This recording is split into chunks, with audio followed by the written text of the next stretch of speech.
Hello ladies and gentlemen, welcome back once again to a brand new Let's Play. Today we're starting Final Fantasy II on the PSP. This is an enhanced port of the GBA Dawn of Souls version of the game.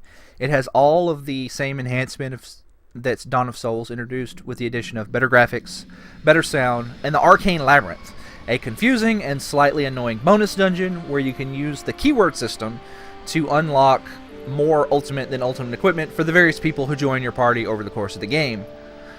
I'm not going to be doing any dungeon delving into the Arcane Labyrinth for two reasons. First, I want this to be applicable to the GBA version of the game as well, and you get access to a lot of equipment, including duplicates of unique items and things like that that you wouldn't have in the course of a normal game. Second, the Arcane Labyrinth really isn't all that much fun. So okay then, let's talk a bit about Final Fantasy II. This game was originally released in December of 1998 on the Famicom, and as far as I can tell, pretty much universally considered the black sheep of the Final Fantasy series. It's easy to see why when you play the game. Pretty much no other Final Fantasy game plays like Final Fantasy II. Mostly because the game design was handled by the guy who would go on to direct most of the Saga series. So if you've not played this game before, you're going to see a lot of ideas that would be fleshed out more in that series. So even though this game gets so much hate, I do not think it should be forgotten so easily. Final Fantasy II was a very ambitious game for the Famicom, or NES, or whatever you want to call that. And I think you can tell that by looking at it.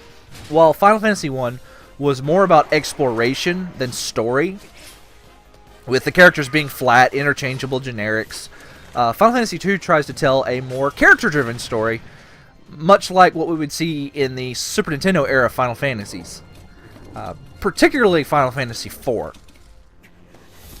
While the major world-building story beats in the Final Fantasy series can be traced back to FF1, I would argue that most of the character story beats are from this game.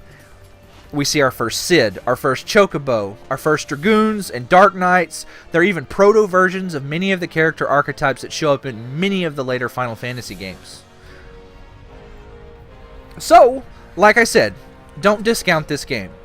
There is way too much history here.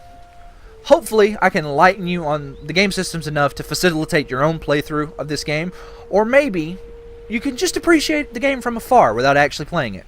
Either way, come and join me for Final Fantasy II on the PSP. One thing about the PSP version, there are really bad load times in this game, so I do apologize if that gets to be slightly annoying for you. You can get this same version of the game on Android and iOS. If you live in Europe, it's available on the PSN, and you can play it on your Vita or your PSP or your PSTV or whatever. And I didn't mean to hit load game there. That version of the game doesn't have any load times because, of course, it's going to be on a hard drive or saved to the thing or whatever. Unfortunately, UMDs have kind of bad load times. That said, wouldn't trade my PSP for anything. Definitely has become one of my favorite handheld systems of all time. So, while this second intro is rolling,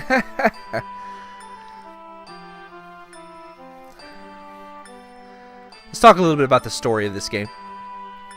So the story of this game is you have an intrepid band of orphans who attack or join the resistance to fight against the evil empire. And that gentleman there who threw the fire there, we're not going to see him for a very, very long time, but he's the Emperor of Palamecia. I think his name is Matthias or whatever. In Final Fantasy XII, they named a summon after him.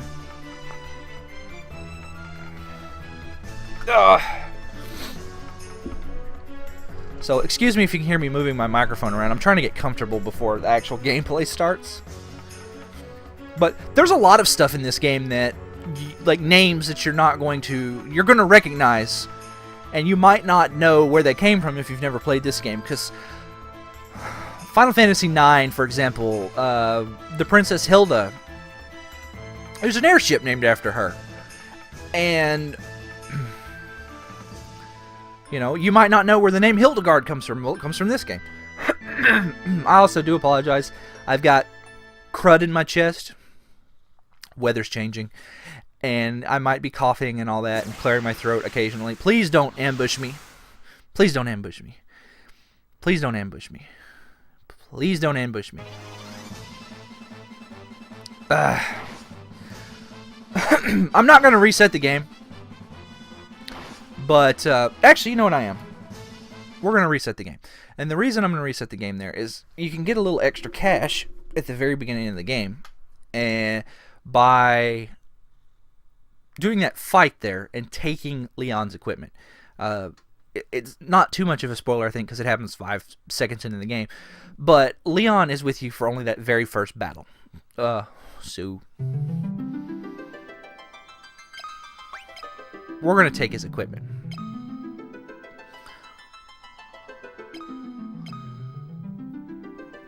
We'll skip this intro sequence again. And if they ambush me this time, then we'll just play the game. It's not that big a deal. It saves a little bit of money.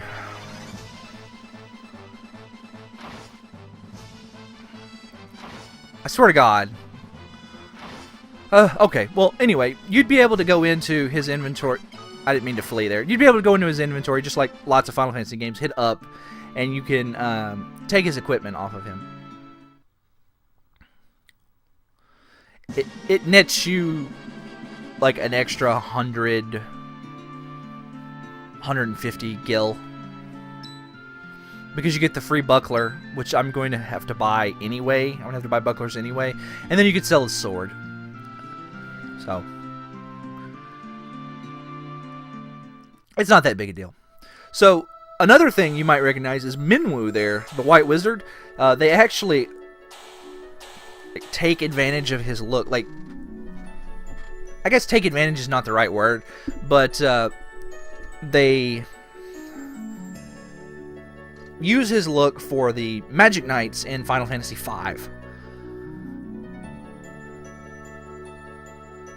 So Minwu, by the way, is the most badass character in this game, hands down. I will fight anybody who argues with me.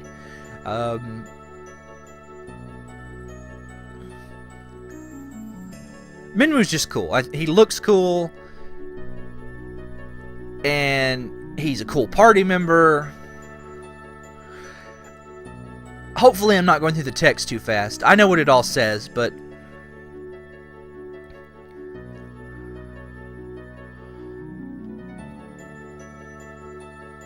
oh, excuse me. I just had for dinner these Doritos things. What are they called? Doritos Loaded. They're disgusting. I do not recommend. I didn't even eat all of them. Ugh. They're like breaded. I don't even know why I bought them. They're like breaded Doritos, covered cheese. Ugh. I should have just like cooked a pizza. So we start the game as Firion, a red cape wearing, blue shoulder pad clad guy in a multicolored bandana. Firion doesn't look like that in his other sprites. I'm trying to think here. In Final Fantasy II on the NES, he's just, I think, the regular fighter sprite. Now this is really cool. The music cuts out because Maria's all sad and stuff, and then heroic music.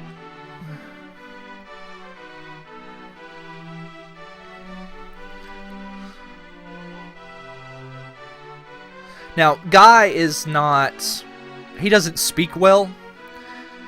Like, I think I remember reading somewhere that like he was raised by animals or something, or whatever. Like, they hint that like English is not his first language, basically. So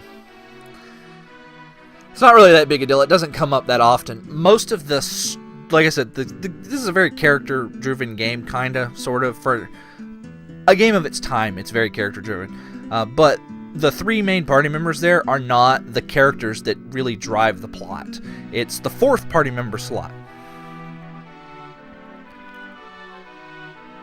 and it's the NPCs around you. They're a little more fleshed out, whereas, like, say, in Final Fantasy 1, you go to Corneria, you defeat Garland, and then you leave Corneria forever, basically. You never see the king again. You never really see Princess Sarah again. In this game, you come back over and over and over and over to Princess Hilda. We don't have any homes. The Empire, they killed everyone we loved about, and they burnt it down. So I think story-wise, Furion's was an orphan, and he was taken in, him and Guy both, possibly. I don't know if Guy was, but I'm pretty sure Furion was raised by Maria and Leon's parents. So I don't really remember.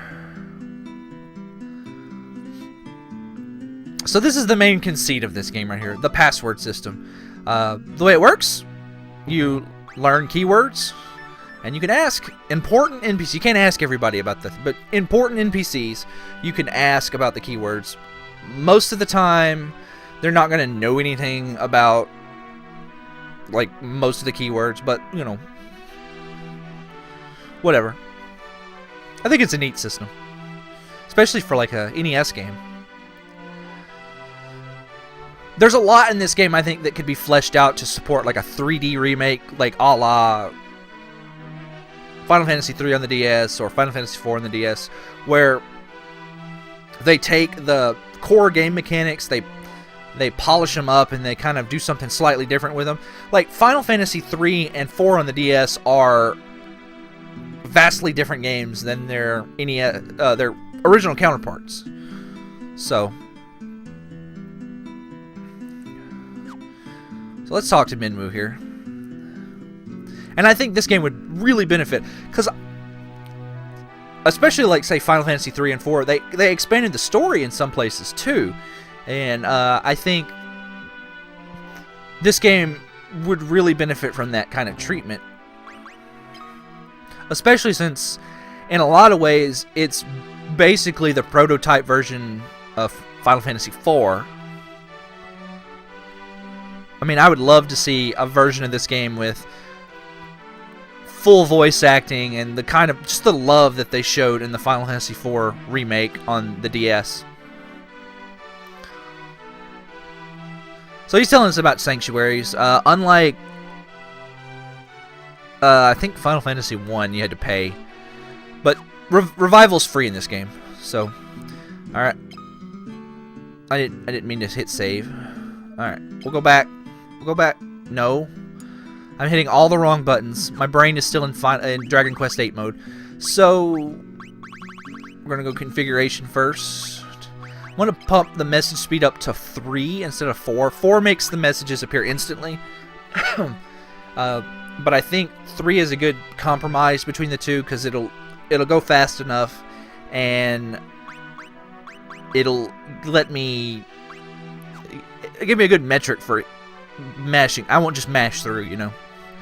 Alright, so it's tutorial time. Very quickly, I'm going to talk about the stats in this game. And if you have any questions, just leave me a comment. I will do my best to answer it. So, there are 6 stats in this game. Strength, Spirit, Intelligence, Stamina, Agility, Magic.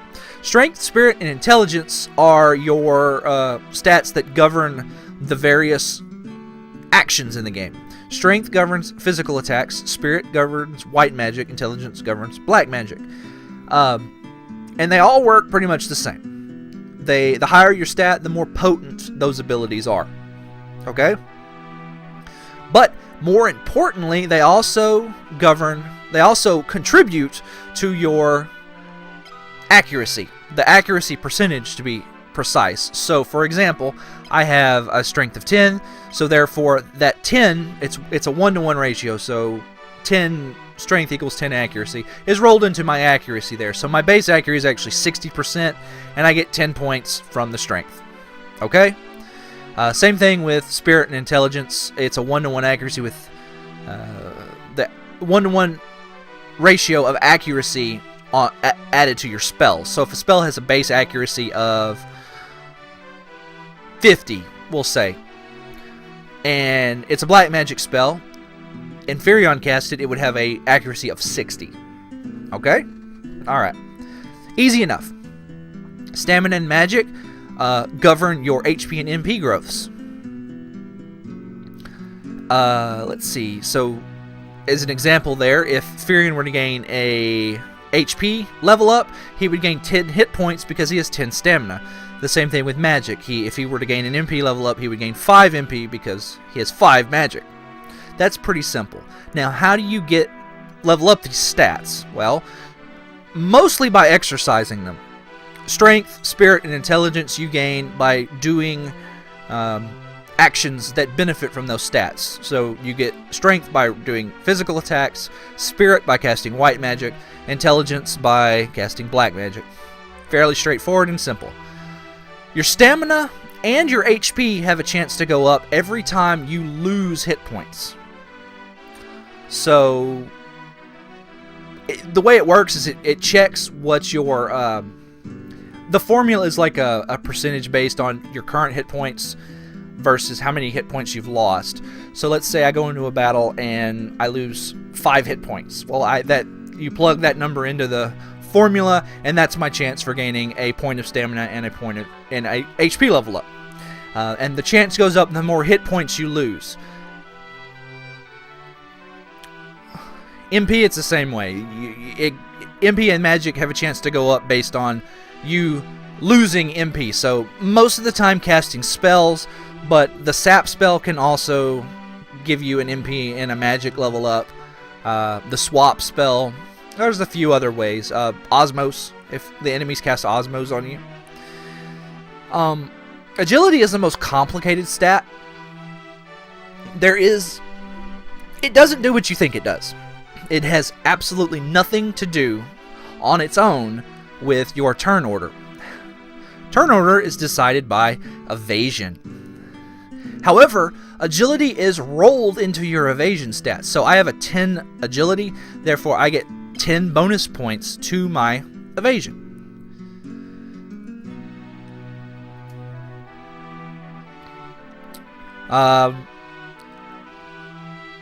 You raise your agility by... Well, you don't do anything to raise your agility. It just randomly goes up. It randomly goes up based on your evasion percentage. I'm not really sure what the exact chance is, but I don't think anybody is. So, alright. Let's talk about levels. There are 1, 2, 3, 4, 5, 6, 7, 8 weapon skills in the game. As you can see, they're listed right there. There are also evasion and magic defense levels. They too have a experience bar, but it's hidden. And the way it works is every time you swing a weapon, you get experience for that weapon, and you gain levels. So if you look to the left of accuracy there, it says 1-70. Well, that 1 is the number of attacks I will make with the weapon, and that is always equal to the level, your weapon levels. So if you have a level 5 weapon skill with swords, you will make 5 attacks at whatever your percentage is, your hit percentage. And like I said, hit percentage is determined by the innate hit percentage on the weapon plus your strength for attacks. Evasion is the same way. So like you have, let's say you have 3-25% on your evasion. Well, what that means is you can dodge 3 physical attacks, and you have a 25% chance to dodge each one of those attacks. Magic defense works identically. You raise your magic and defense and evasion levels by taking hits. So somebody swings a physical attack at you, like I said, there's a hidden experience bar, and when it fills up, you gain a level of evasion. Magic defense, there's a hidden bar. People throw spells at you, and you eventually gain levels in it. Magic defense works a little differently than evasion. You can't avoid magic, like damage magic. What it does is if you avoid magic, you basically roll. You save for half damage, to use a D&D term. And that's how that works. It's pretty straightforward. It's just they don't really explain any of this stuff.